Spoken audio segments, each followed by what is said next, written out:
اکثر لوگوں کو یہ دیکھا جاتا ہے کہ وہ جب تھوک پھینکتے ہیں تو وہ قبلہ کی طرف منہ کر کے پھینکتے ہیں،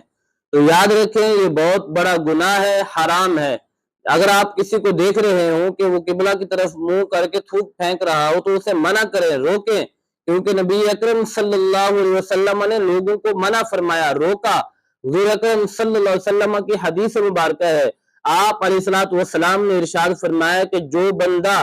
قبلہ کی طرف منہ کر کے تھوک پھینکتا ہے تو قیامت کے دن وہ اس حال میں اٹھے گا کہ دونوں آنکھوں کے درمیان پیشانی پر اس کا تھوک لگا ہوا ہوگا، تو یہ اس کی حالت ہوگی جب وہ قیامت کے دن اٹھے گا۔ اور دوسری حدیث مبارکہ میں رسول اکرم صلی اللہ علیہ وسلم نے ارشاد فرمایا کہ جب تم میں سے کوئی شخص نماز میں ہو تو اسے چاہیے سامنے نہ تھوکے، کیونکہ جب تک وہ شخص نماز میں رہتا ہے تو اللہ تبارک و تعالی سے وہ مناجات کر رہا ہوتا ہے،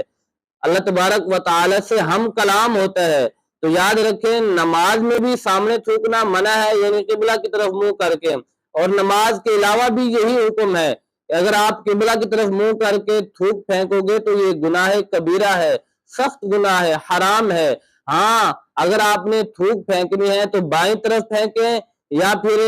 منہ نیچے کر کے جو آپ کا بایاں پاؤں ہے اس کی طرف پھینکیں۔ دائیں طرف بھی حضور اکرم صلی اللہ علیہ وسلم نے تھوک پھینکنے کو منع فرمایا ہے، نہ آپ نے دائیں طرف تھوک پھینکنا ہے، نہ آپ نے قبلہ کی طرف منہ کر کے تھوک پھینکنا ہے۔ اگر آپ نے تھوک پھینکنا ہے تو بائیں طرف پھینکیں یا پھر منہ نیچے کر کے بائیں پاؤں کی طرف پھینکیں، قبلہ رو ہو کر آپ نے تھوک نہیں پھینکنا، یہ گناہ ہے اور حرام ہے۔